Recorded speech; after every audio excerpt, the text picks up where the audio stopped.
ಮಂತ್ರಾಲಯದಲ್ಲಿ full rush. ಯಾಕೆ ಗೊತ್ತಾ? ಮುಂದಿನ ತಿಂಗಳು ರಾಯರ 355ನೇ ಆರಾಧನೆ. ಆಗಸ್ಟ್ 29 ಪೂರ್ವಾರಾಧನೆ, ಆಗಸ್ಟ್ 30 ಮಧ್ಯಾರಾಧನೆ, ಹಾಗೆ ಆಗಸ್ಟ್ 31 ಉತ್ತರಾರಾಧನೆ. ಮಂತ್ರಾಲಯ ಹೋಗ್ಬೇಕು, ಯಾವ್ದು ಬೆಸ್ಟ್ ರೂಮ್ ಇರುತ್ತೆ ಅಂತ ಯೋಚನೆ ಮಾಡ್ತಿದ್ದೀರಾ? NS ಲೋಟಸ್ ಪಾಂಡ್ ಅಂತ ಹೇಳಿ, ಇವರು ನಾನ್ AC 4 to 5 ಮೆಂಬರ್ಸ್ಗೆ 1500 ನ ಚಾರ್ಜ್ ಮಾಡ್ತಾರೆ. AC 4 to 5 ಮೆಂಬರ್ಸ್ಗೆ 2000 ನ ಚಾರ್ಜ್ ಮಾಡ್ತಾರೆ. ಇದು ವೀಕೆಂಡ್ಸ್ ಅಲ್ಲಿ.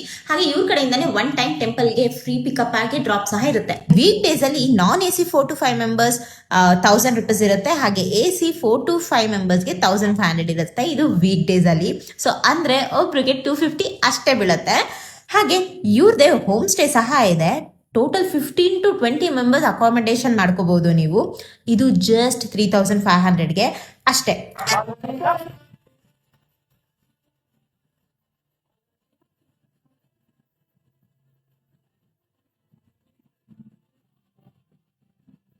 ನೆಕ್ಸ್ಟ್ ಟೈಮ್ ಯಾರ್ಯಾರೆಲ್ಲ ಮಂತ್ರಾಲಯಕ್ಕೆ ಹೋಗ್ತಿದ್ದೀರಾ, ಮಿಸ್ ಮಾಡದೆ ಈ ಒಂದು ಹೋಟೆಲಲ್ಲಿ ಸ್ಟೇ ಮಾಡಿ.